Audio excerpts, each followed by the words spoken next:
All right. Well, we're going to go ahead and begin. Can everybody hear me? Excellent. Welcome to our second 4 Minutes for Good. And this is resources, COVID-19 resources for the community. My name is Jonathan Jones. I am a seasoned educator and CEO and founder of Ideation 4. And today's guest we have with us is Trista Harris. And Trista Harris has worked in nonprofits since she was 13 years old, and recently was the president of a community of grant makers that gave out $1.5 billion a year.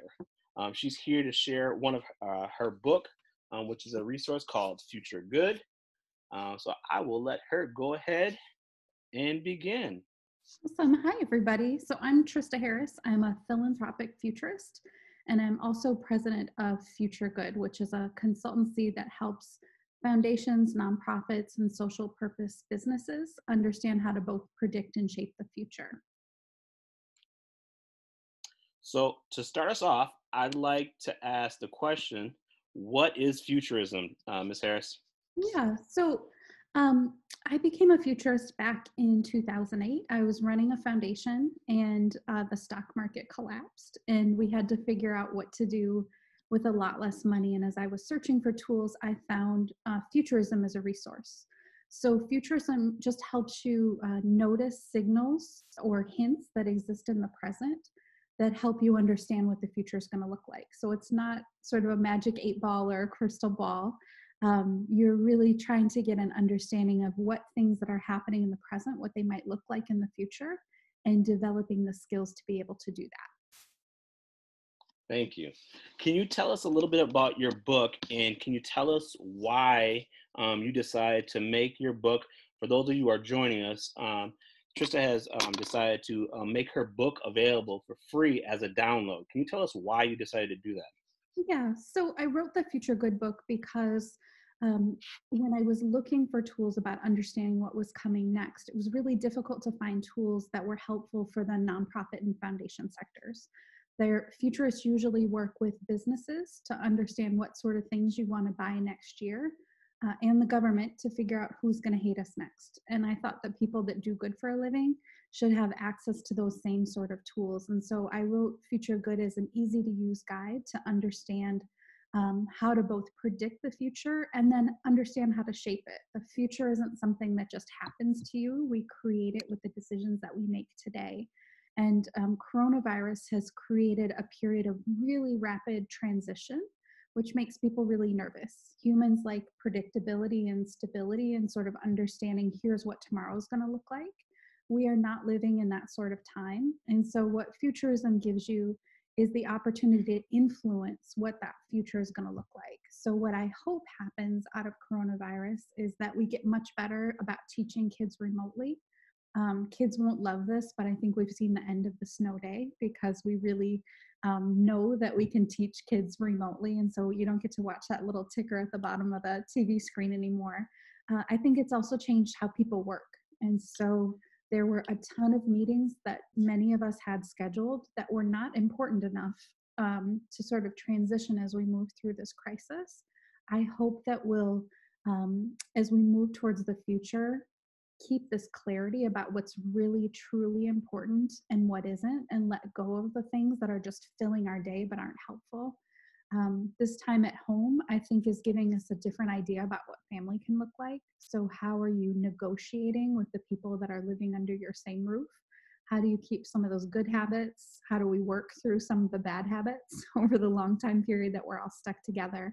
And so the FutureGood book is really intended to give you the tools to learn how to do that and to develop practices either daily or weekly where you're paying attention to the future of the causes and communities that you care about. Wow, thank you. Can you walk us through a little bit and kind of highlight the chapters in your book? Yep. So Stop, Look, Go is a model for you to understand what's coming next. So stop is stop loving the problem. Look is about paying attention to signals in your present that'll show you what the future is going to look like. And go is about being willing to try.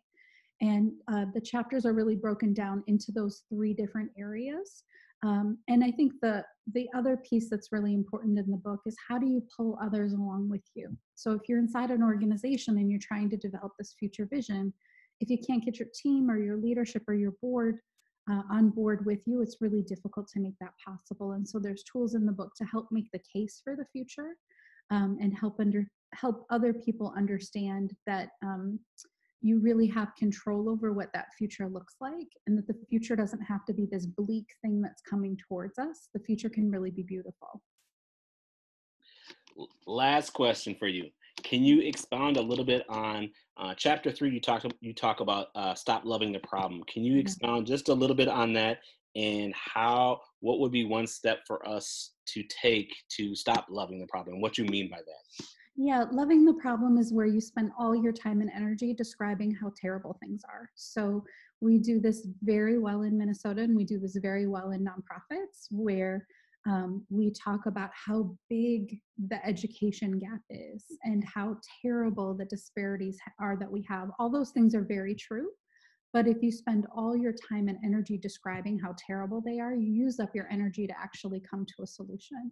And so instead, if you ask the question, what would the world look like if the problem that you care about was completely solved? It gives you a new view of what you're doing, and it changes your day-to-day activities. So there was an academic after-school program that I was working with, and they envisioned what the future would look like if they were completely successful. And what it was that kids wouldn't need academics after school, that they'd really be getting what they needed during the school day. And the way to do that is not to serve 5% more kids every year in your after school program. You can continue to do that until that future happens, but you can also invest in teacher training. You can also invest in lobbying efforts to make sure that schools have the money that they need to be successful. And that's how you get to that ideal future. Excellent. Thank you very much. I lied. One more question. Where can people find the download? How can they access the download? For sure. So if you go to tristaharris.org, there'll be a pop-up that shows up. So make sure that you don't have pop-ups blocked, and it'll allow you to download a copy of the book for free. There's another resource that's in the blog section. There's a couple posts that are about coronavirus, some about virtual volunteering, some about scenario planning during coronavirus. The last one is a workbook for organizations to use to understand what specific opportunities and risks exist during this time of coronavirus. Okay.